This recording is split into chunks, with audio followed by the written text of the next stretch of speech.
sou a Bel. Então, o nosso seminário é o behaviorismo, a proposta de estudo do comportamento. Eu vou começar lendo aqui. No final do século XIX, havia predominância de duas áreas da psicologia, o estruturalismo de Edward B. Titchener e o funcionalismo de William James. Apesar de suas propostas serem diferentes, tinham uma coisa em comum: utilizavam a consciência como objeto de estudo da psicologia. Assim, então, o filósofo William James e o psicólogo Edward B. Titchener publicaram diversos artigos importantes. Na época, foi criada a APA, American Psychological Association, e também a Escola Funcionalista de Colômbia, onde um brilhante estudante estava, Edward Lee Thorndike, um dos primeiros psicólogos a ter sua formação inteira realizada nos Estados Unidos. Foi pioneiro nas experiências realizadas na descrição detalhada das atividades dos animais, sem se deter à introspecção como abordagem. Formulou então a lei do efeito. Ela dizia que a resposta seguida pela satisfação ficaria ligada à situação e mais propensa a ocorrer se a situação voltasse a repetir-se. Caso a situação seja seguida por desconforto, o comportamento da resposta é menos provável de acontecer se a situação se repetir. O autor dizia que, assim como a ciência e a agricultura dependem da química e da botânica, a educação depende da psicologia e da filosofia. Sabendo disso, a psicologia buscava auxiliar na educação utilizando quatro principais tópicos: objetivos, meios e métodos e materiais. Thorndike utilizava experimentos controlados e dados empíricos, mas apesar disso foi criticado por grupos de autores, pois fazia o uso de termos mentalistas, ou seja, explicações baseadas em agentes ou processos casuais internos. E os grupos buscavam alternativas aos modelos mentalistas e a Isabel, introspeccionista. Oi. não é casuais, é causais, tá? Isso mesmo. É que eu tô nervosa. Desculpa. Dando origem, então, ao behaviorismo, uma nova maneira de se pensar e se trabalhar a psicologia. O Manifesto Behaviorista e os Primórdios de uma Ciência do Comportamento. O que precisamos fazer é começar a trabalhar na psicologia fazendo do comportamento e não da consciência o ponto objetivo do nosso ataque. Frase dita por John Brodus Watson. O mesmo diz que a psicologia é uma ciência empírica, generalizando o comportamento humano para que os experimentos psicológicos sejam como os de outras áreas e sejam replicados em qualquer laboratório, diferentemente dos laboratórios tradicionais de psicologia, que o objetivo era detectar processos envolvendo percepção, memória, imaginação, raciocínio e etc. Tais conceitos não fazem parte como objeto de estudo da psicologia para Watson. Os animais, para Watson, se tornam um modelo de estudo do comportamento. Ele diz que, ao trabalhar com animais, seu objetivo é responder a perguntas sobre o comportamento humano, na intenção de tornar a psicologia uma ciência independente. Começa seus estudos com humanos e lança seu primeiro livro, A Psicologia do Ponto de Vista de um Behaviorista, um dos mais importantes de sua carreira, por sinal. Além do mais, propôs que, ao nascimento da criança, ela tem somente três reações, e por meio delas, o ambiente seria responsável pela formação de hábitos. Sobre isso, fala que quando a pessoa é exposta a uma situação duas vezes ou mais, ela cria o hábito para lidar com tal, o que pode ser chamado de lei do efeito, citada acima. Aconselho os pais de crianças pequenas, então, a incentivarem que superem seus medos e problemas sozinhos. O livro Os Cuidados Psicológicos com Criança de Watson, apesar de ser uma publicação de extrema importância para sua carreira, também trouxe polêmicas. Em tal livro, o autor dizia para os pais darem afeto incondicional ao filho, Porém, em seu método de criação, ele diz para os pais não demonstrarem afeto para controlar o comportamento do indivíduo, o que foi altamente contraditório, fazendo com que se arrependesse de ter publicado o livro. Mais tarde, seus estudos foram bem recebidos no mundo dos negócios, afirmando que a melhor forma de conquistar um empreendedor é conhecê-lo, se tornando vice-presidente da empresa que o contratou. Mesmo estando trabalhando em uma empresa de propaganda, não deixou a psicologia de lado, criando conceitos muito importantes como estímulo e resposta. Um ano após ser homenageado pela APA, ele faleceu aos 80 anos. Agora eu passo para minha amiga Aline. Isabela, mas Isabela. uma abordagem funcional do comportamento, o conceito de operante. Bom, vou começar falando de B.F. Skinner, que ele nasceu em 1904 e faleceu em 1990. Graduou-se em inglês em Hamilton College e seguiu a carreira de escritor. Após tentativas frustradas, Skinner parou de escrever profissionalmente e foi cursar psicologia em Harvard e doutorou-se em 1931. Em 1936, começou a lecionar psicologia na Universidade de Minnesota, foi professor de Harvard em 1947 e em toda sua carreira Skinner publicou vários livros que revelaram sua posição teórica e as mudanças pelas quais passou seu pensamento. Segundo Skinner, os homens agem sobre o mundo, modificam-o e, por sua vez, são modificadas pelas consequências de suas ações. Essa frase foi retirada do livro O Comportamento Verbal e faz referência a um ponto central no sistema de pensamento proposto por ele. Influenciado pela concepção funcional de Ernst Mach, Skinner propôs esse sistema no qual as explicações dadas para o comportamento do organismo em termos de causa e efeito são substituídas por descrições de relações funcionais entre as alterações ambientais e o comportamento. Esse sistema possuía dois tipos de condicionamento, tipo S, o condicionamento reflexo, que Pavlov e Watson estudavam, e o tipo R, que se torna uma consequência contingente a uma resposta, que havia sido trabalhado por Thorndike. Os resultados dessa pesquisa explicam a frase do livro citada acima. O comportamento dos organismos não era apenas influenciado por alterações ambientais antecedentes, mas também seria grande parte influenciada por suas consequências.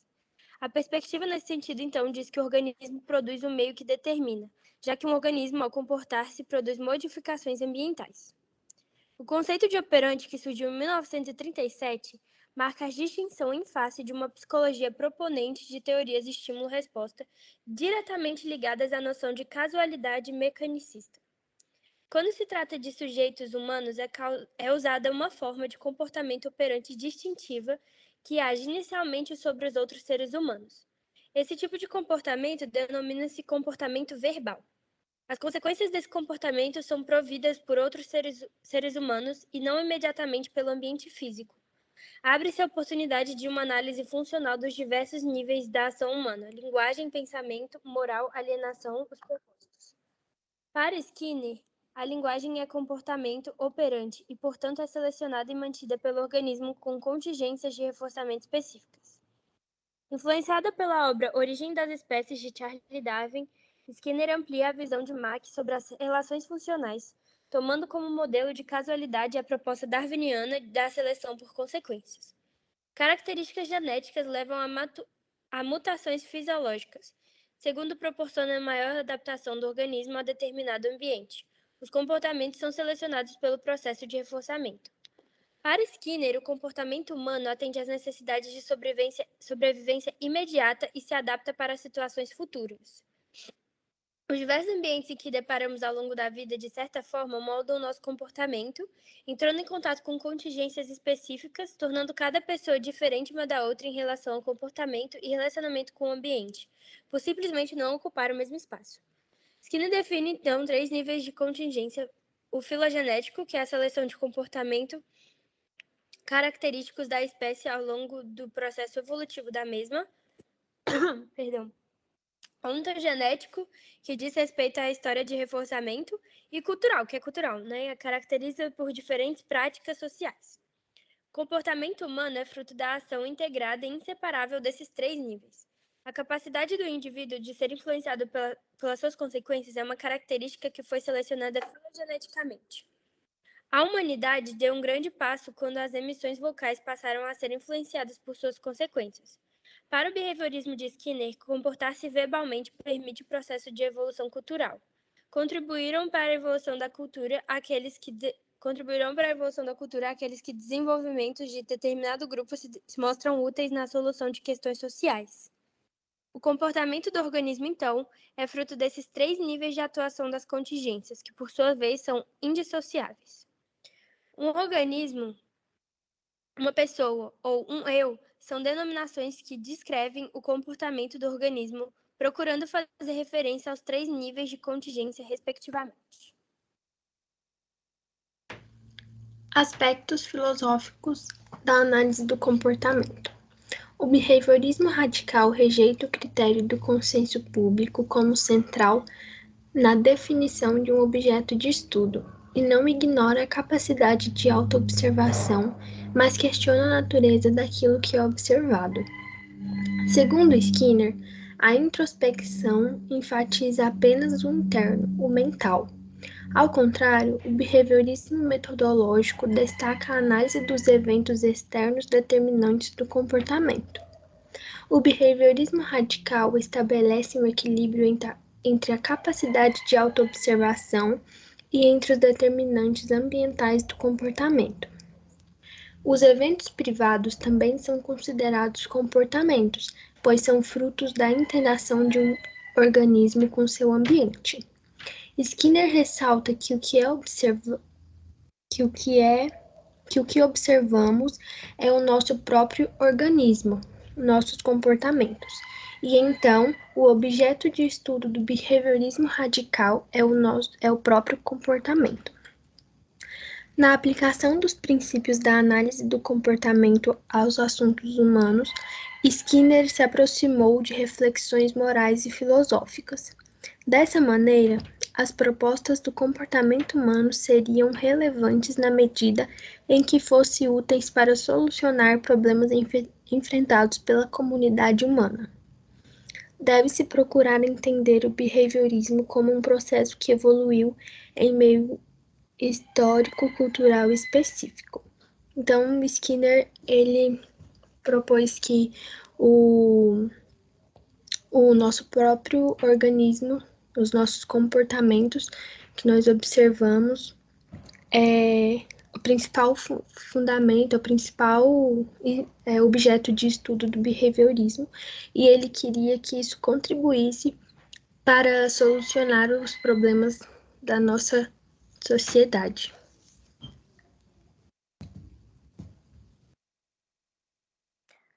Tá, eu vou falar sobre os desdobramentos da análise do comportamento no Brasil. Em 1950, quando surgiram os primeiros cursos de psicologia no Brasil, havia necessidade de atualização dos conhecimentos para os profissionais da área. Pensando nisso, Fred Keller chega no país a convite do diretor de Faculdade de Filosofia, Ciências e Letras da USP, professor Paulo, fornecendo o primeiro contato significativo dos estudantes com a análise do comportamento. As aulas teóricas e práticas eram realizadas no laboratório construído por Keller e Rodolfo Aze, com o intuito de instruir os alunos às bases conceituais da análise comportamental, para que pudessem estudar autores como Pavlov, Watson e Skinner. Após o retorno de Fred aos Estados Unidos, os alunos seguiram a sós com os projetos de pesquisa e propostas de ensino que tendessem à metodologia dada por tal. A contribuição para a psicologia em geral requeria um valor muito alto. Sendo assim, Carolina Bori agiu em prol do curso, elaborando projetos para o financiamento de pesquisa junto a órgãos governamentais ligados à educação. A partir da década de 70, foram estabelecidos inúmeros cursos de pós-graduação no Brasil, com ênfase em análise do comportamento, onde estudos iniciados em esquemas de reforçamento e controle aversivo abrangiam para estudos no que se diz respeito à toxicologia. Carolina mudou o rumo do sistema personalizado de ensino idealizado por Keller quando deu entrada à análise de contingências em programação de ensino, trazendo à tona tópicos como comportamento verbal, equivalência de estímulos, dentre outros, fazendo com que crescesse também as atividades de ensino e atuação clínica. E é isso. Acabamos.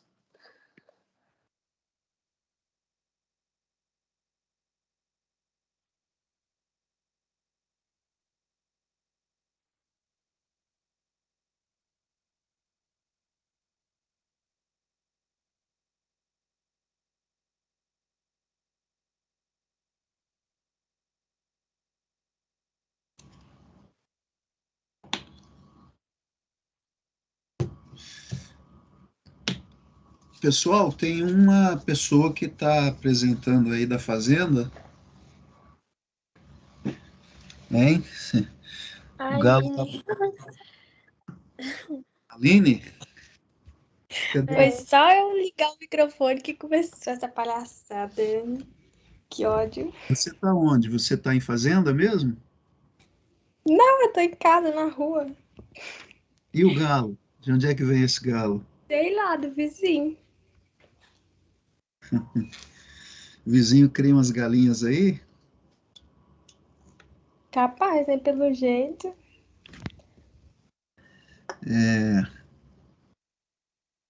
Esse galo aí, ele não é calvinista não, hein? Ele está acordando muito tarde, né? É um galo anticalvinista. Muito bem, vamos nos localizar aqui. Me ajudem então, vocês.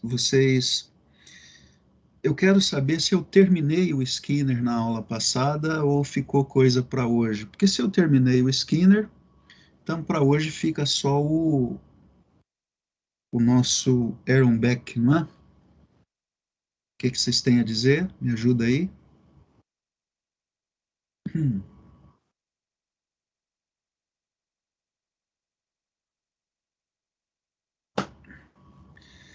Faz um trabalhinho aí, gente. Olha as anotações, lembra da aula anterior, dá uma ajuda.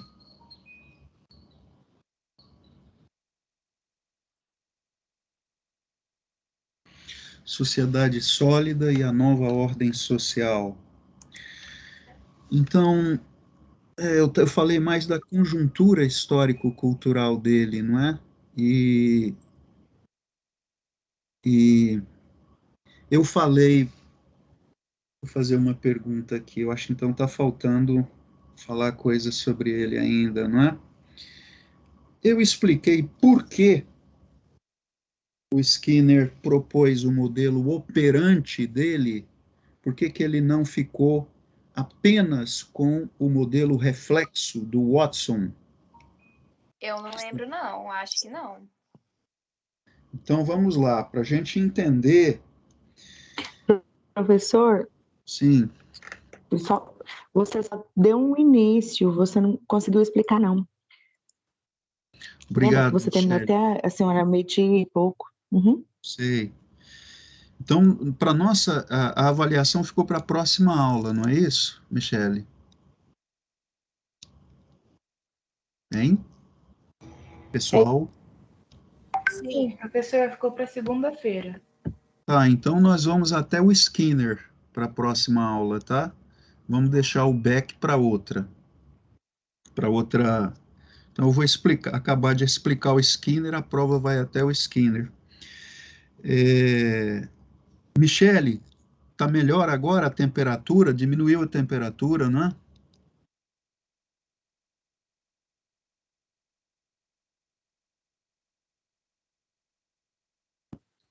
Tá melhor, mais fresquinho, né, professor? Você estava com dificuldade com o calor, não é?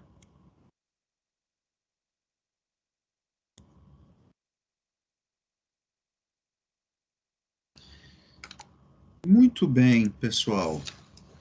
Você pode fazer a seguinte pergunta, não é? Bom, a gente está falando de behaviorismo. A gente está falando do behaviorismo do Watson e do behaviorismo do Skinner agora, né? Olha, tem mais behaviorismos, tá? Tem behaviorismo metodológico, tem behaviorismo watsoniano, tem behaviorismo skinneriano e há outros behaviorismos também. Mas os dois caras que foram mais importantes nessa discussão na história da psicologia foram Watson e Skinner, não é? A Michelle disse que a internet dela está oscilando, vocês estão... como é que está para o resto do pessoal? Está tudo bem? A minha tá tranquila. Pra mim também tá normal, Tá professor. normal aqui. Sim. Um pouquinho, tá de boa. Eu acho que é o Galo. Acho que o Galo que deu um problema na rede. Oh, e foi só parar de apresentar que ele calou, viu? Nem o vestígio sobrou mais. Sim, o galo é intuitivo. Pessoal, então vamos lá, não é? Mas por que é que o... Por que é... Ah, entendi por que está dando problema. Por que é que o Skinner, então, propôs um behaviorismo novo? Alguém poderia dizer assim, o Skinner poderia propor continuar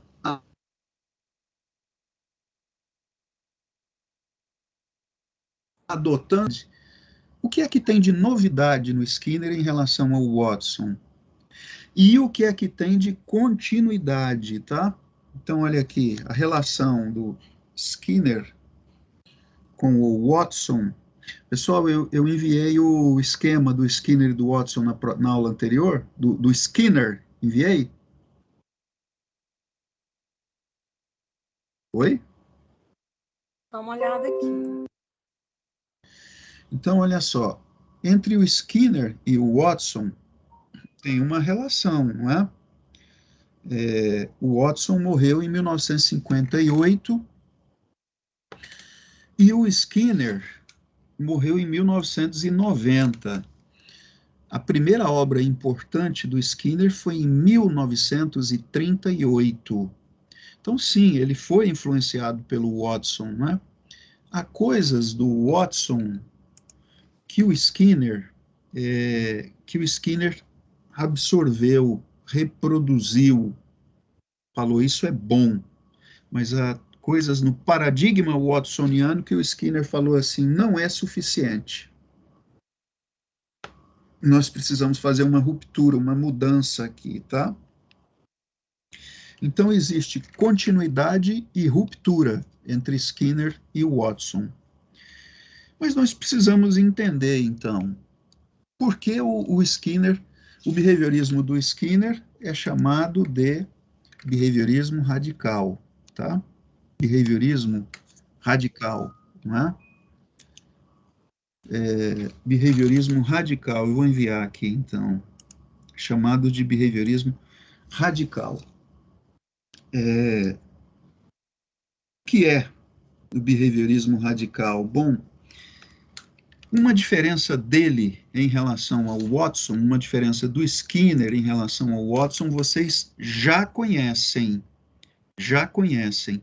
Do ponto de vista do mecanismo, vocês estão prestando atenção na pergunta? Do ponto de vista do mecanismo de aprendizagem, qual é a diferença entre Watson e Skinner? O Skinner, ele analisa o que o ambiente traz para a resposta das pessoas, tipo... Ah, eu não tô sabendo explicar, mas é tipo que o Skinner, ele analisa os comportamentos cotidianos. Então, o que o ambiente faz para a pessoa ter tal resposta? Quem mais dá uma ajuda para gente? Professor, pode repetir a pergunta? O que é que em termos de mecanismo de aprendizagem, qual é a diferença entre Watson e Skinner? Os dois propõem o mesmo mecanismo de aprendizagem ou existe novidade em Skinner? Essa é a pergunta.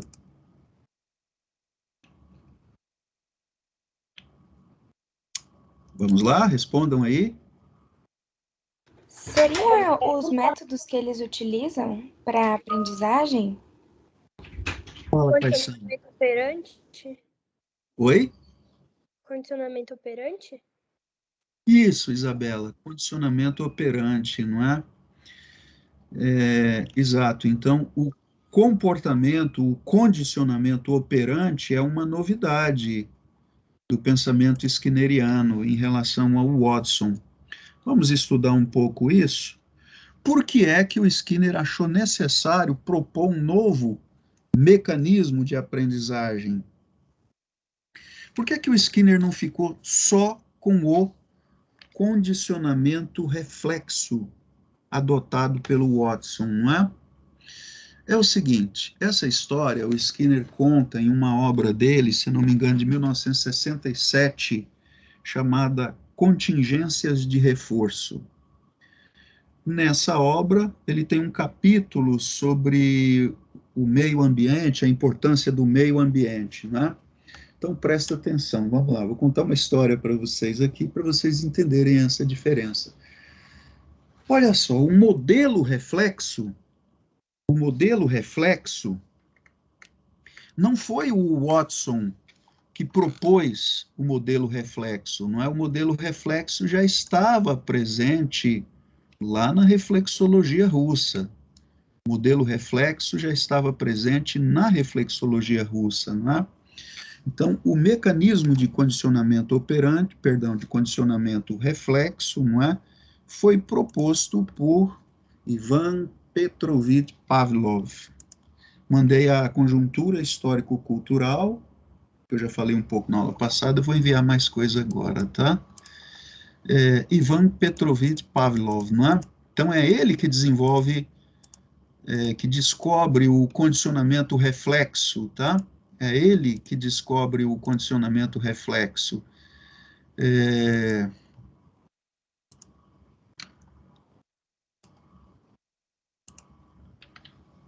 Estou enviando mais um esqueminha agora. É ele que desenvolve o condicionamento reflexo, o Pavlov, não é? Mas o Watson adotou esse condicionamento reflexo. E veja bem, vamos lembrar quais são as vantagens que o Watson viu no condicionamento reflexo. O Watson achou o condicionamento reflexo uma proposta objetivista, lembra, não é? Porque se falava de um estímulo antecedente, uma realidade física objetiva, né? E de uma reação consequente, não é? De uma reação que também acontecia na fisiologia, era uma realidade objetiva. E o Watson pensou assim, esse modelo aí é bom, esse modelo ele é bem objetivo, ele fala do comportamento, da relação entre estímulo e resposta, então eu vou adotar esse modelo aqui para o meu trabalho, não é? Muito bem. Mas já muito próximo ali no contexto da reflexologia russa, presta atenção, uma novidade agora, não é? Mandei mais um esquema aí, tá? O esquema para hoje, o esquema é aula behaviorismo radical, tá? É o último que eu enviei aí. Pode postar na tela, por favor. Problema do condicionamento reflexo, do modelo reflexo, do modelo estímulo e resposta, atenção, ele começou a gerar perguntas, dificuldades, né, de absorver, de explicar toda forma de comportamento. Começou a ficar difícil incluir todo o comportamento no modelo reflexo, tá? Começou a ficar difícil incluir todo o comportamento no modelo reflexo. O que eu quero dizer com isso? Veja bem, quando a gente fala de estímulo e resposta, a gente está dizendo que tem um estímulo, uma realidade, uma mudança objetiva que provoca uma reação. Essa reação pode ser condicionada ou incondicionada. Essa resposta pode ser condicionada ou incondicionada. Mas se ela é reflexa, tem que existir um estímulo ali, não é, no meio ambiente que está provocando aquela resposta. Em alguns casos, pessoal, é muito fácil identificar isso, não é? Por exemplo, eu vou comer uma costela de boi daqui a pouco, uma costela cozida de boi daqui a pouco, não é? Aí, na aula passada, vocês disseram que isso dá salivação, raiva, não é? Espero que vocês tenham resolvido esse problema da raiva. Mas olha só, a sua salivação tem a ver com esse estímulo verbal aqui, costela de vaca. cozida. Não é? A sua salivação tem... Eu estou salivando também. A sua salivação tem a ver com esse estímulo verbal, costela de vaca cozida. Então, está muito fácil explicar por que você está salivando. Joia? Tudo bem. Agora, imagina, vem junto comigo para ver uma situação em que a gente fica perdido, a gente não sabe o que dizer para encontrar um estímulo que elicia ou que provoca uma reação na pessoa. Quer ver? Imagina que nós estejamos agora na sala de aula presencial. Vocês já ouviram essas histórias que contam de que no passado as pessoas as pessoas se encontravam fisicamente na sala de aula? Vocês já ouviram falar disso em algum lugar? Alguém aqui já ouviu? Sim, um Era passado. da minha época esse trem, professor. Hã? Era da minha época esse trem. Eu acho que é mito isso, vocês não acham, não? Não, professor, era da minha época. Faz tanto Acho que é tempo tudo que eu não lembrava. inventado. Oi? Tudo inventado pela sociedade. Tudo é negacionismo isso, não é não?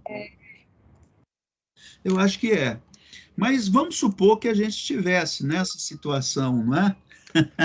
De um sentir o cheiro do outro, não é? Inclusive estão reclamando do cheiro dos alunos dessa turma aqui lá na psicologia, porque diz que tem muita gente que não toma banho desde o início do isolamento social, tá, pessoal? Já falei isso para vocês? Sim. Hã? Já resolveram o problema? Bom, não era comigo, então não sei se está resolvido, não. Tá bom. Todo mundo falou que não é com ele.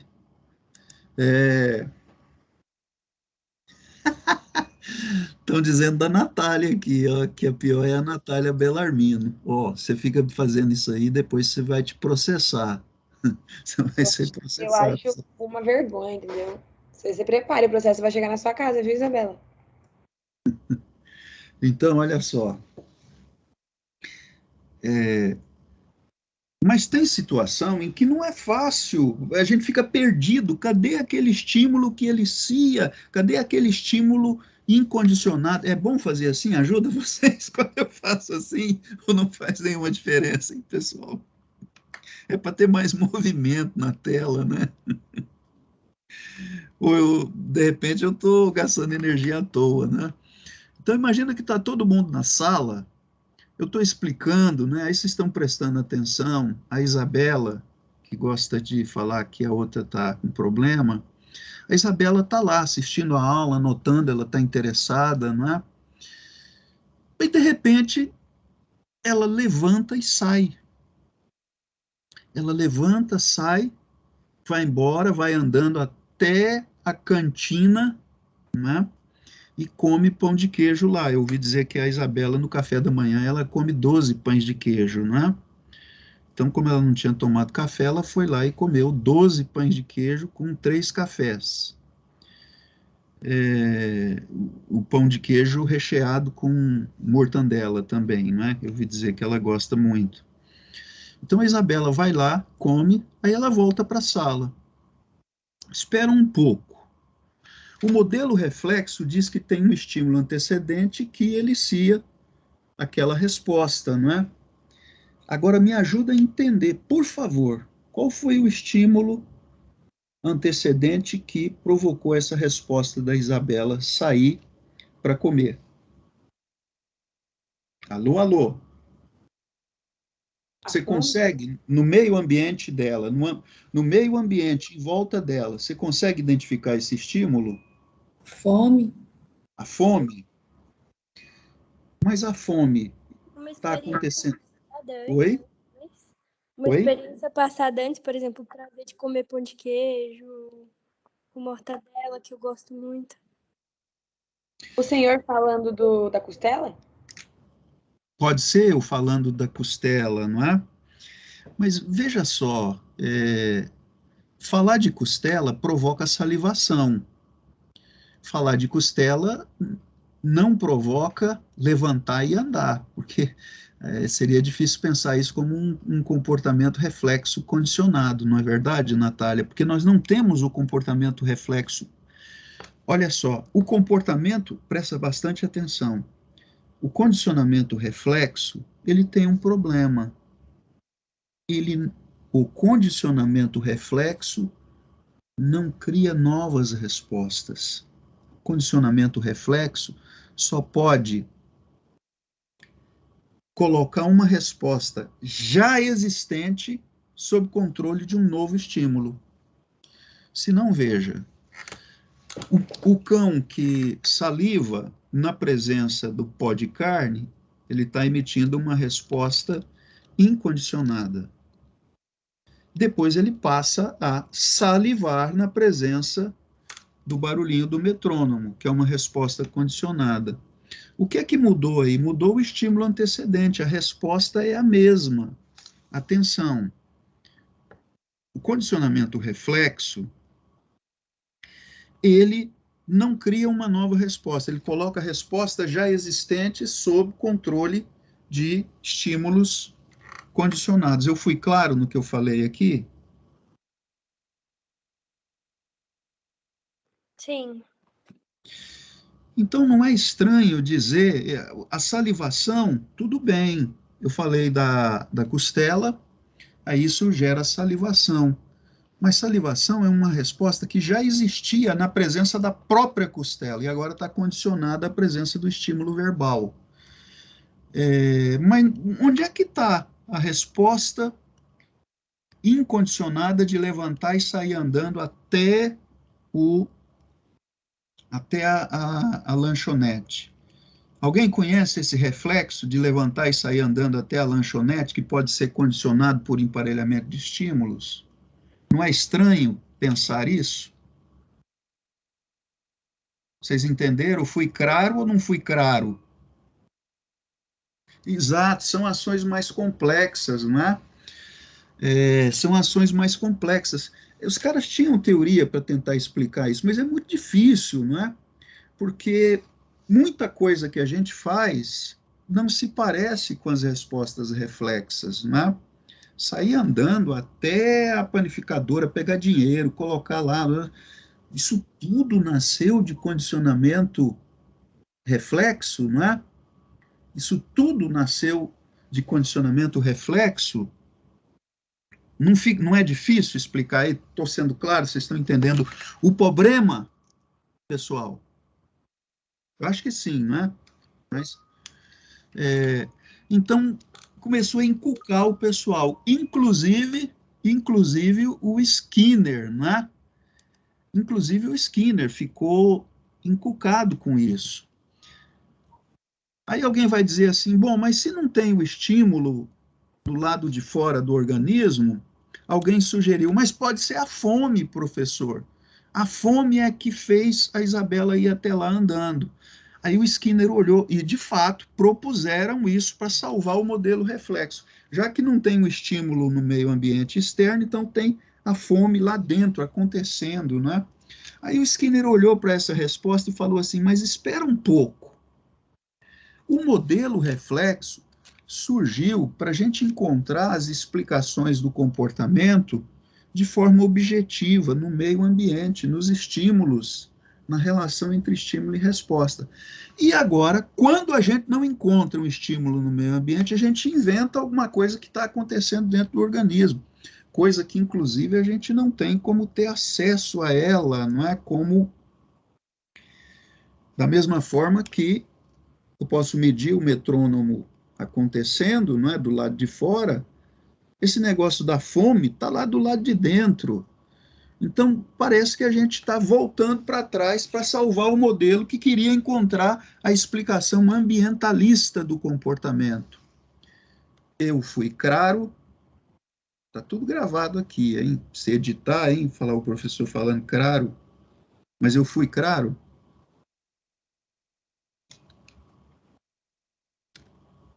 Sim. Não é? Aí o Skinner falou assim, não, tira esse negócio de fome aí, senão você vai voltar para o mentalismo, você vai voltar para essa tentativa de explicar as coisas com base no negócio que você inventa lá. Daqui a pouco você fala que é por causa do inconsciente do Freud, que está lá dentro e está causando o comportamento. Aí o Skinner fala assim, ó, de jeito nenhum. Então ele procurou uma alternativa, um novo mecanismo de aprendizagem que pudesse explicar esses comportamentos mais complexos, comportamentos que não poderiam ser explicados pelo modelo reflexo, né? E para fazer isso, ele se inspirou em um cara conhecido de vocês, um cara que começou a chamar a atenção para as consequências do comportamento. A reflexologia e o behaviorismo do Watson, não é? A reflexologia e o behaviorismo do Watson estavam chamando a atenção para o estímulo antecedente e a reação, não é? Era uma psicologia muito reativa. Aí,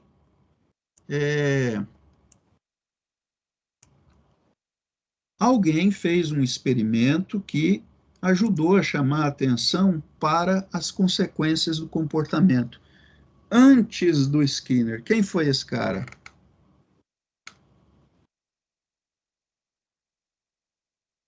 Um cara da psicologia, exatamente, não é?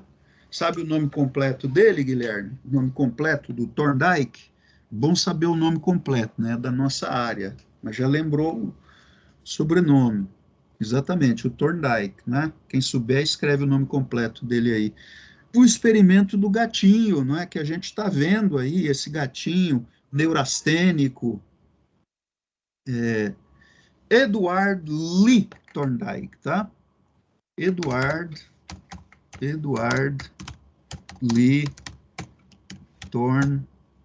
Thorndike, da escola funcionalista, que propôs o sistema conexionista. Vamos lembrar um pouquinho o sistema conexionista? O sistema conexionista, não é, estava falando de conexões entre as situações e as reações. E essas conexões, elas se formam a partir de um mecanismo que ele chamou de lei do efeito, tá? Lei do efeito. A lei do efeito dizia o seguinte, que as reações, respostas que levam à satisfação tendem a se fixar.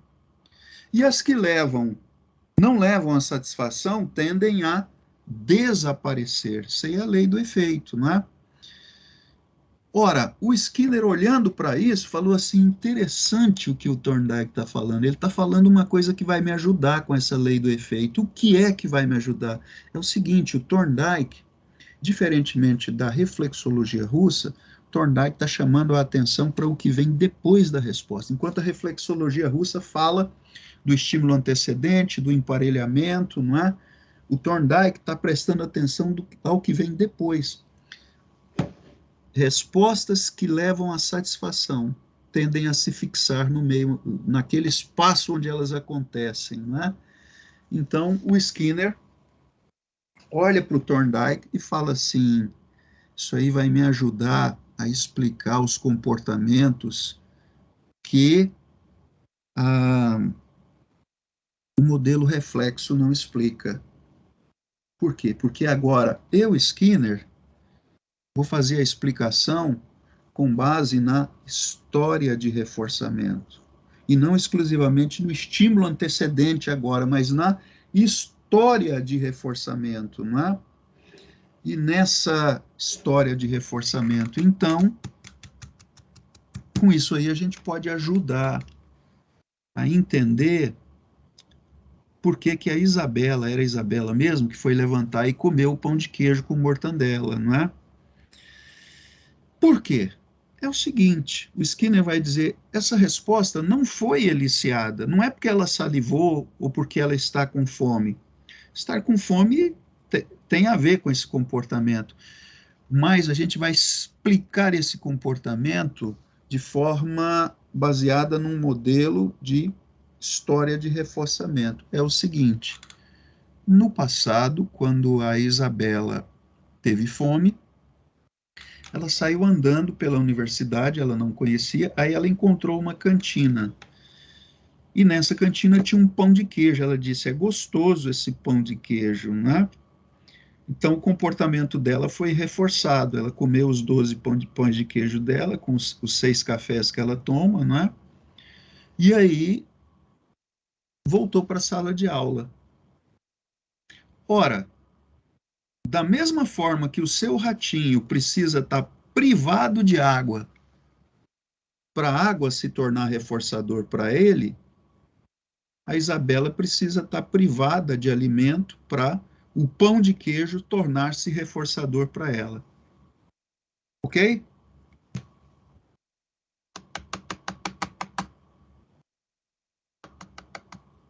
Oi?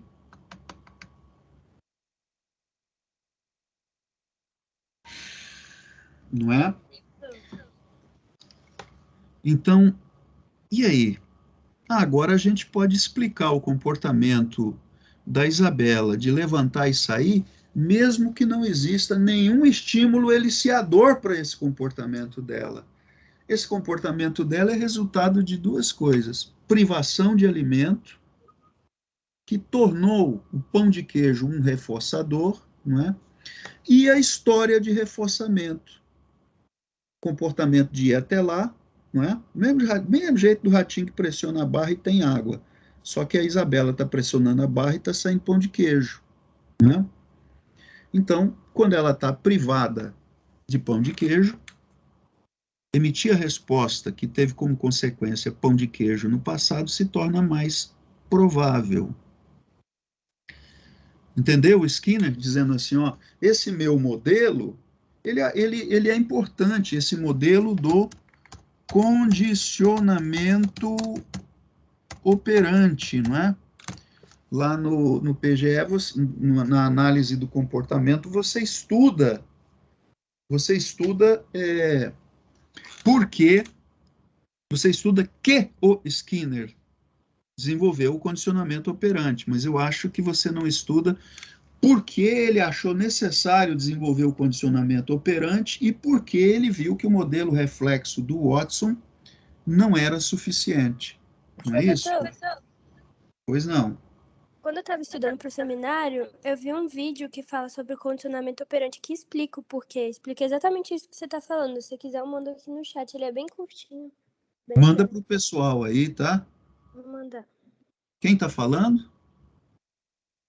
Ah, Isabela. Né? Uhum.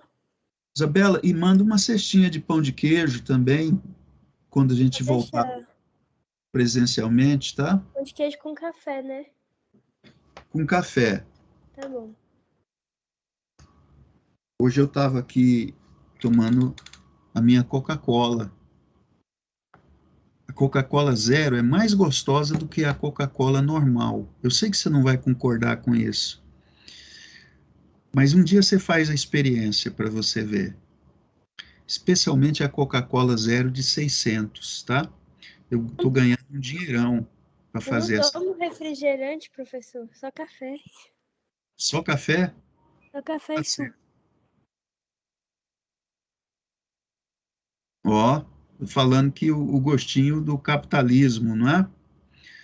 Antes do capitalismo já existe uma constituição. O capitalismo existe porque a gente tem uma constituição biopsíquica para o prazer, não é, João? Sem essa constituição biopsíquica para o prazer, não poderia existir o capitalismo, pelo menos o capitalismo consumista, não. Muito bem, pessoal. Então, nós temos aí a influência, eu já havia explicado essa influência do Edward Lee Thorndike sobre o Skinner, não é? Então, isso significa que o Skinner, então, eliminou o condicionamento reflexo? Não, são complementares, né? Muitos comportamentos podem ser explicados pelo condicionamento reflexo, mas os mais importantes, os mais complexos do ser humano, só podem ser explicados com base no condicionamento operante, tá? Dá uma paradinha aí, eu já volto. Só um instantinho, eu já volto. Para aí onde eu... Vê se você está entendendo o que eu estou falando.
Então, até aqui tudo bem?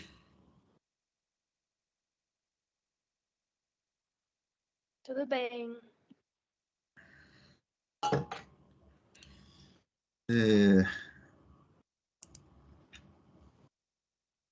Certo. Então tá aí essa proposta. Por isso se entende o Skinner como um teórico interacionista, uma teoria interacionista, não é? Enquanto o Watson entende o comportamento como reatividade a estímulos antecedentes, o Skinner entende o comportamento como interatividade entre o organismo e o seu meio ambiente. Aí eu só vou repetir numa frase aqui o que você aprendeu lá, né? O que é o condicionamento operante? É o comportamento, né? Que é afetado pelas suas consequências, cujas propriedades são afetadas pelas suas consequências. E aí nós temos, então, o senhor Skinner propondo, na sua teoria, admitindo dois mecanismos básicos de aprendizagem. Dois, ponto final. Tudo que se aprende é resultado disso. Condicionamento reflexo e condicionamento operante, tá? Joia, né? Sobre a influência do Darwin sobre o Skinner. Vou pontuar rapidamente, porque já falei também em outro momento, não é? Influência do Darwin sobre o Skinner. Esse elemento do continuismo, pelo menos o continuismo de princípios, tá? O behaviorista não gosta de usar esse conceito de continuismo para o Skinner, mas eu entendo que o behaviorista está equivocado aí. Se não é total, se existe... Porque existe dúvida, não é? Afinal de contas, você pode falar de comportamento verbal para o animal, ou comportamento verbal é uma coisa que é só do ser humano, com equivalência de estímulos também, não é? Mas, de qualquer forma, existe sim, para o Skinner, a continuidade de princípios comportamentais. Que é isso, continuidade de princípios comportamentais? É simples, o princípio do reforço que você estuda para o ratinho no laboratório vale para o comportamento humano. Tem influência do darwinismo aí? Tem. Skinner é um teórico profundamente darwinista, tá? Se não o mais, um dos mais darwinistas que a gente tem, porque ele está falando de adaptação do organismo ao seu meio ambiente, não é? E o que é o condicionamento operante? É um mecanismo de adaptação do organismo ao seu meio ambiente. Então, o Skinner se apresenta como um darwinista, claramente um darwinista, não é? Ai, ai. Olha, existe uma influência do Freud sobre o Skinner? Existe, não é? Essa é uma influência que os behavioristas não gostam de tocar nela, mas sim. O hedonismo bioontológico, seria melhor bioontológico do que ontobiológico, tá? O Freud viu no ser humano um hedonismo bioontológico. Como assim? Bioontológico. Quer dizer, o que eu estava falando antes, respondendo para o Gabriel aí, ó. Nós temos uma constituição biopsíquica para o prazer. O que dá prazer a gente repete, né? Desculpa, Cláudia, é bio-ontológico ou uma palavra só? Uma palavra só, bioontológico, tá? Quer dizer, é constitutivo, não é? Diz respeito à bioconstituição nossa. Nós somos seres para o prazer e nós repetimos o que dá prazer. É por isso que você mama de novo, desde a primeira vez que a mamãe deu o peito para você, da outra vez você já vai querer mamar, né? Você quer repetir a experiência que dá o prazer. Isso aí está tá lá no Freud, não é? E o Skinner também está falando desse aspecto determinista, né? Ainda que os behavioristas digam assim, não, mas não é o prazer que define o reforço, né? Complicada essa tentativa de explicação dos behavioristas. Então, sim, eu vejo uma influência do hedonismo biontológico do Freud sobre o Skinner, né? Deixa eu ver, volta aí, eu acho.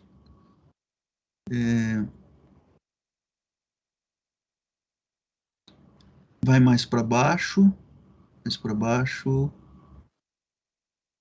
modelos.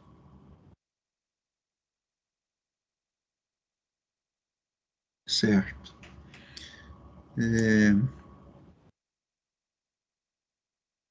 Combate. Ah, sim, papai, joia, ó. Então vamos falar do combate ao mentalismo do Skinner. O Skinner é aquele teórico que nos fala de uma psicologia que ele entende, atenção, que tem que ser científica, não é? Nisso aí ele reproduz o pensamento do Watson. Para Skinner, a psicologia é uma ciência natural. Para Skinner, a psicologia é uma ciência natural. Experimental, uma ciência natural e experimental. Como assim uma ciência natural? A psicologia está muito perto da biologia para o Skinner, tá? Como assim, professor? O que tem de biologia na psicologia do Skinner? Atenção. O nosso mecanismo adaptativo, chamado de condicionamento operante, é um mecanismo que nasceu de onde? De onde vem? Por que nós somos capazes de ser suscetíveis às consequências do nosso comportamento? De onde vem esse mecanismo adaptativo chamado condicionamento operante? Vem da seleção natural, vem da biologia evolutiva, vem da seleção natural. É mesmo? Então quer dizer que o mecanismo de condicionamento operante, ele foi construído pela seleção natural, portanto, pela biologia evolutiva? Sim. Como assim, professor? Como é que é possível uma coisa dessas? Vamos fazer uma comparação aqui em termos de seleção natural? Presta bastante atenção na pergunta que eu vou fazer para você. Qual organismo tem maior probabilidade de se adaptar ao ambiente e sobreviver? Opção 1, um organismo que é insensível as consequências do seu comportamento? Opção 2, um organismo que é sensível às consequências do seu comportamento. Qual dos dois tem mais chance de se adaptar? 2. 2, não é? O organismo que é sensível às consequências do seu comportamento. Por quê, hein, Isabela?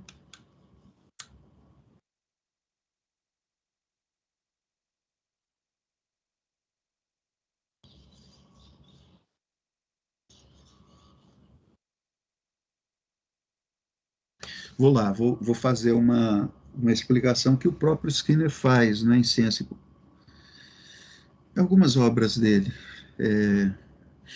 Imagina um passarinho na seca, não tem água, né? É isso aí mesmo, opção 2, o Fredson está dizendo aqui. Um passarinho durante a seca, tem pouquinha água e ele não sabe onde tem água. O que esse passarinho faz, então? Ele sobrevoa toda a região, ele gasta um monte de energia, aí achou água, desce lá na pocinha, bebe a aguinha dele e volta para casa. Tudo bem, agora passou tanto tempo em privação de água, o organismo dele precisa de água novamente. Ele vai sobrevoar toda a região procurando água, ou ele vai direto onde ele encontrou água no passado? Só para ajudar aí, para ver se vocês estão aí, o que ele faz?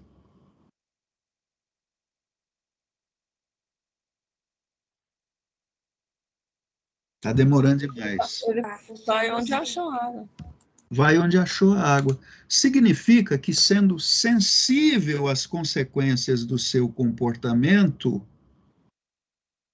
ele economiza energia, ele se torna mais eficiente, correto? Não é? Então, ele se adapta melhor. Então, o Skinner entende que, do ponto de vista da filogênese, da evolução das espécies, foram selecionados os organismos com maior sensibilidade às consequências do seu comportamento. E isso foi, portanto, se desenvolvendo sendo selecionado ao longo da evolução das espécies, de maneira que o condicionamento operante é um mecanismo estabelecido pela seleção natural, mais darwinismo no Skinner, não é? Mais darwinismo. Já encontrou anteriormente. Isso, Michele. Mais darwinismo no pensamento skinneriano. Muito bem. Agora, mas o que é isso? Combate ao mentalismo. Mentalismo. Vocês já ouviram esse conceito em algum lugar? Mentalismo? Alguém já falou dele para vocês na análise do comportamento? Dá uma ajuda aí. Para mim, não. O Gabriel vai trabalhar agora por causa do capitalismo. O Gabriel foi pelo vírus do capitalismo. Pode ir, Gabriel. Até mais, professor. Obrigado. Até mais. Então, vamos lá. Vamos falar de mentalismo, tá? Mentalismo é um conceito que o Skinner utiliza, atenção, ele utiliza criticamente para falar de toda a teoria, de todo paradigma psicológico que coloca a causa do comportamento na mente.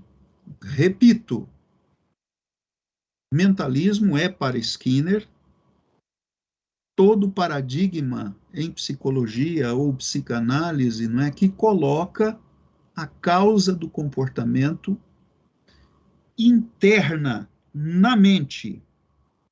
Vou dar 2 exemplos de mentalismo de acordo com o Skinner. Primeiro, a psicanálise é um sistema mentalista para Skinner. Por quê? Porque a causa do comportamento está na mente, não é? Digamos assim, naquela instância inconsciente da mente. Então, o camarada se apaixonou pela sogra, Natália. Natália, qual é a pena que a gente tem que impor para um cara que se apaixona pela sogra? Uai. Ele seria preso? Não, não, preso é muito pouco, você não acha, não? Acho. Mas eu não vou também, tipo, matar o cara. Ué. Não, não precisa matar, esquarteja só. Ah, tá. Não, beleza. Gente, ele só apaixonou pela sogra. Qual que é o problema, coitado? Ele traiu todos os homens do mundo. Ele traiu. Coitado. Ele Ele traiu já todos pagou os... castigo suficiente. Se ele apaixonou pela sogra, já foi castigado o suficiente. É verdade. Mas ele traiu, não é? Não é que ele traiu a esposa ou a namorada, ele traiu todos os homens do mundo contra as sogras. Então, ele tem que ser esquartejado vivo, não é? Mas tirando esse problema aí, o Freud vai dizer que ele foi a paixão desse cara pela sogra, na verdade, é uma transferência, não é? Na verdade, existe um determinante inconsciente, existe um deslocamento da libido, do afeto, daquele objeto da mãe, não é? Para essa nova mulher agora, não é? Que é a sogra, que de alguma forma lembra aquela mãe, pai, né?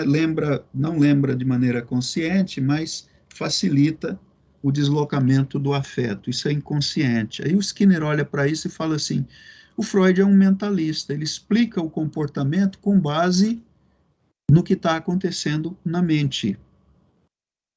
Para o Skinner, o Aaron Beck também é um mentalista, porque o Aaron Beck explica o comportamento, só que um mentalista diferente do Skinner, né? Porque o Aaron Beck explica o comportamento com base perdão, vocês não viram o Beck ainda, então vou ficar só no Freud, tá? E o Skinner olha para o Freud e fala assim: mentalismo não é ciência. Ué, Skinner, por que mentalismo não é ciência? Aí o Skinner fala assim: porque o Freud está propondo uma causa que ele próprio não pode demonstrar em laboratório. O Freud fala que é o inconsciente, mas como é que ele vai demonstrar isso numa pesquisa de laboratório? O Skinner fala: não tem jeito.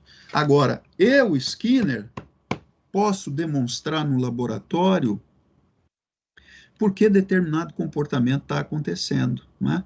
Por exemplo, a taxa de pressão à barra do rato aumentou e depois diminuiu. E eu sei o seguinte, que ela aumentou quando eu coloquei determinado esquema de reforçamento e diminuiu quando eu coloquei comportamento em extinção. Então, eu, Skinner, posso fazer uma explicação do comportamento que não é mentalista, que se baseia em variáveis, né, objetivas que eu posso manipular no experimento.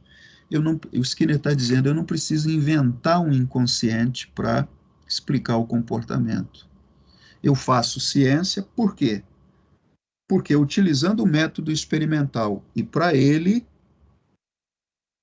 a psicologia é a ciência natural que usa o método experimental. Qual é a vantagem de usar o método experimental, de acordo com o professor Skinner?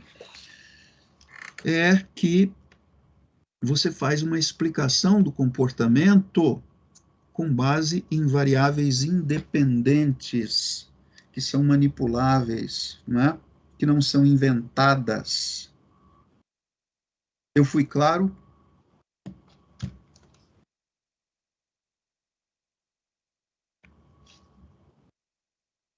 Alô? Sim, tem que pensar, né, em todos os conceitos, mas foi claro, sim. Certo. Então, aqui está correto, Cláudio, deixar, porque eu vou encaminhar isso de volta, né? Combate ao mentalismo, todo paradigma que coloca a causa no comportamento da mente. Aí ele combate. Aqui ele tá meio confuso, é isso assim mesmo? É isso aí mesmo. Ele lê de novo. Que é o combate ao mentalismo. O mentalismo é todo paradigma que coloca a causa do comportamento da mente. Aí, combate ao mentalismo, é porque isso aqui já estava, né? Do Skinner. Porque não é o Skinner? Ele combate o mentalismo do Skinner? Eu acho que fica melhor você deixar só o que você colocou e apaga esse resto aí, tá? Isso aqui. Isso, exatamente. Vocês entenderam por que o Skinner diz que o mentalismo não é ciência? Ele diz: o mentalismo inventa uma causa que o próprio mentalismo não pode demonstrar em laboratório. Eu, Skinner, não invento uma causa. Eu demonstro essa causa manipulando as variáveis. Quando eu introduzo o reforço, a taxa da resposta aumenta. Quando eu retiro o reforço, a taxa da resposta diminui. Então, a relação funcional entre a variável independente e a variável dependente é objetivamente demonstrada. Ah, então eu, Skinner, faço ciência. Claro o argumento dele. Muito bem. Então, ele é um crítico do mentalismo. Até agora, um sistema teórico que vocês utilizaram, aprenderam, é o mentalismo do Freud, não é? E o pragmatismo? O Skinner é um pragmático? Sim, sim. Não sei se eu toquei nesse ponto antes, não é? Mas esse é um país, Estados Unidos da América, não é, em que o pragmatismo frutificou demais, não é? A razão já foi explicada várias vezes. Isso tem a ver com o valor do progresso na ética protestante calvinista, o valor do progresso, não é? O indivíduo tem que progredir, a sociedade tem que progredir. Portanto, o bom conhecimento é o conhecimento que produz o progresso da sociedade, não é?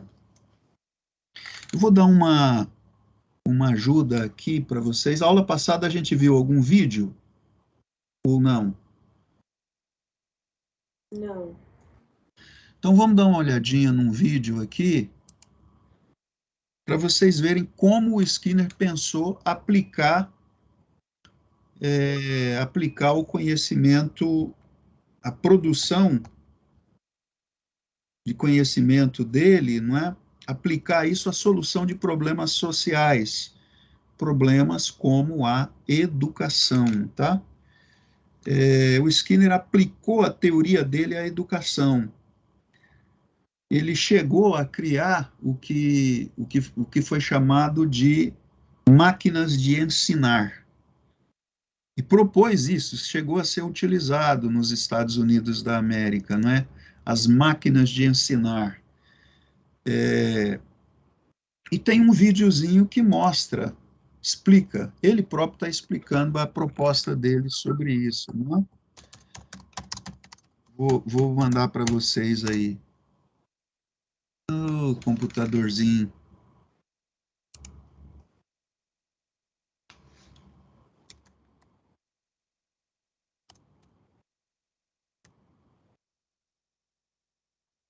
Ai, ai.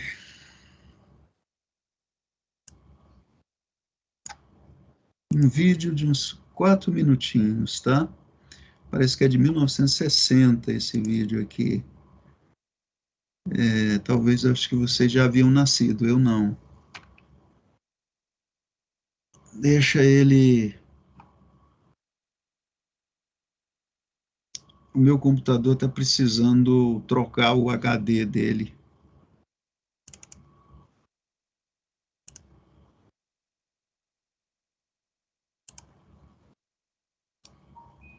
Vamos ver, acho que agora eu consigo enviar para vocês, tá?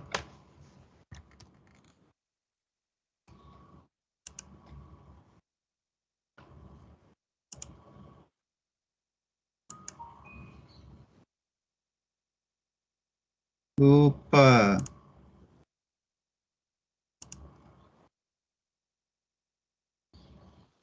Meu Deus.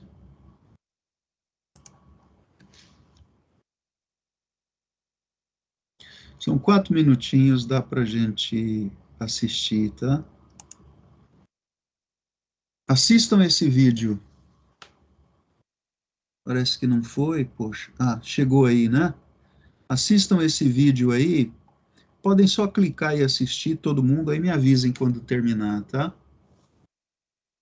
Para mim não chegou ainda não, Cláudio.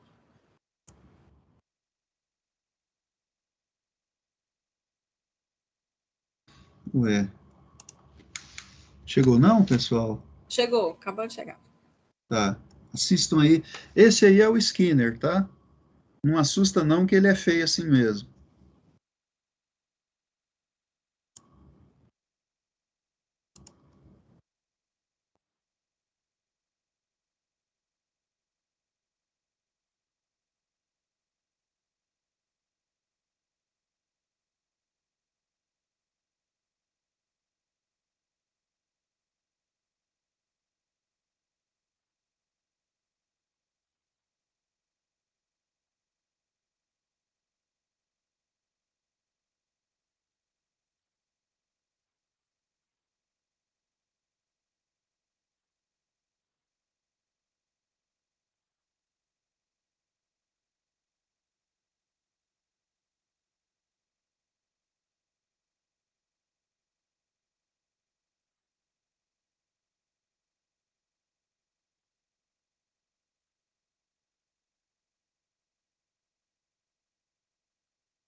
Terminaram?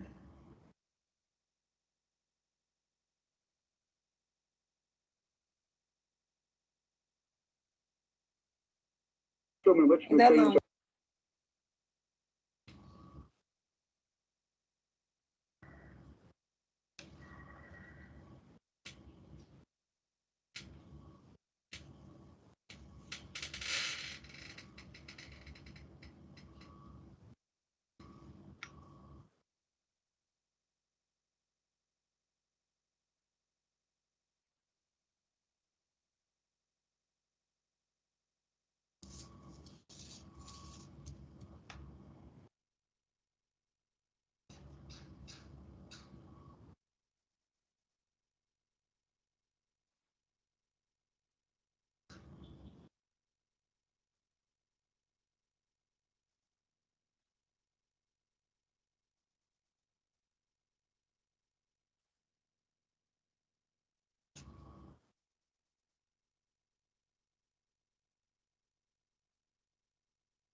Pronto?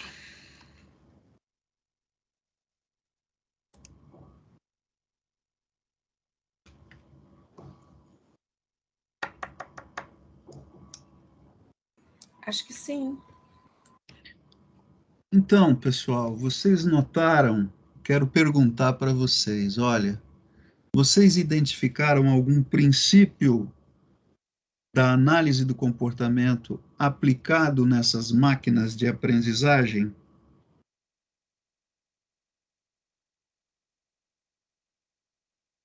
Qual? Eu acho que está até o oposto, que é resposta-estímulo. Como assim o oposto? Não, é o jeito de falar, não, assim, é o jeito que ele vai explicando, que é o estímulo e resposta, né, também. Que é a resposta, ela estimula mais o aluno, pelo que é dito, né? Ele estimula a resposta imediata, ele estimula o estudante, ao ponto que, se for esperar o professor devolver, né, para falar se está certo ou errado, isso é desestimulante, né? Então, é esse reforçamento imediato mesmo. Isso, o reforçamento imediato, não é? Mas por que que ele quer o reforçamento imediato? Por que que ele acha que é melhor? Bom, porque ele demonstrou em laboratório. Ele diz assim, bom, em laboratório já foi demonstrado que quanto mais próximo o reforço à resposta, não é? Mais eficiente é a aprendizagem, a fixação da resposta. Então ele está dizendo assim, a minha máquina de ensinar, ela supera uma limitação do ensino tradicional. Por exemplo, isso é uma tentativa de aplicação, de melhorar as condições de aprendizagem para o aluno, né, utilizando essa tecnologia. Ele está construindo uma tecnologia, a máquina de ensinar, não é? Maria Laura, eu não estou conseguindo abaixar aqui para ver o que que vocês estão falando aí. Vocês vão ter que me falar, tá com um probleminha aqui. Não, professora, que eu vou precisar sair um pouquinho mais cedo, só estava avisando. Tá bom. Então, olha E só, o Guilherme está perguntando se essa máquina foi usada por muito tempo. ela foi usada, Guilherme. O behaviorismo radical influenciou a educação, tá? Até hoje existe influência do behaviorismo radical na educação, mas não, essas máquinas, elas foram testadas, foram utilizadas, não é? E não houve também o sucesso que o Skinner achou que elas iriam produzir. Uma razão eu identifico na própria experiência que eu tive conversando com as pessoas, tem gente que se dá muito bem com esse tipo com essas máquinas, né? E tem gente que acha muito chato. Então, não é para todo mundo, não é? Eu já vi também gente da área da política, norte-americanos, né, dizendo que os resultados não foram bons dessa prática proposta pelo Skinner, tá? Então foi utilizado. Ele conseguiu influenciar, sim, a educação, mas não foi também o sucesso que ele entendeu aí no vídeo, né? Ele entendeu que seria, tá?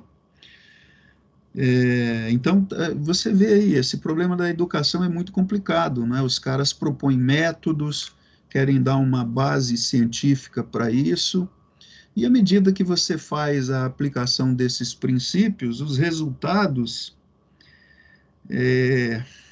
acabam colocando em questão, não é?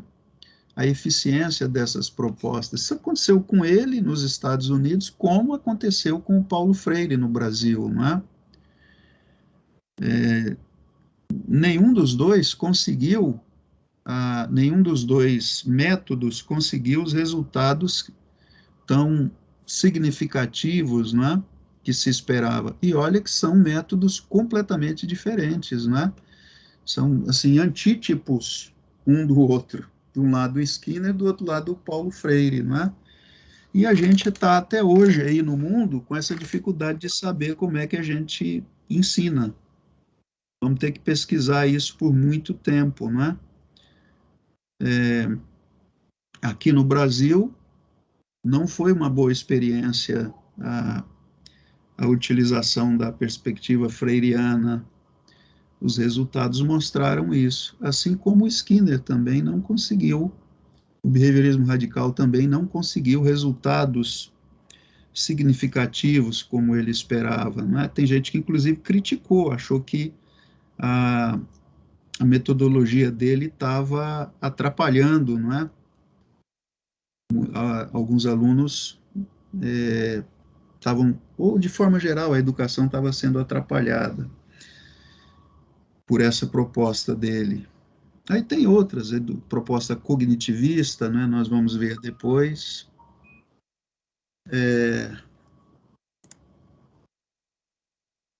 Então, ufa! Tudo bem, pessoal? Podemos parar por aqui hoje? Tudo bem, professor, podemos. Não sei se alguém perguntou, não estou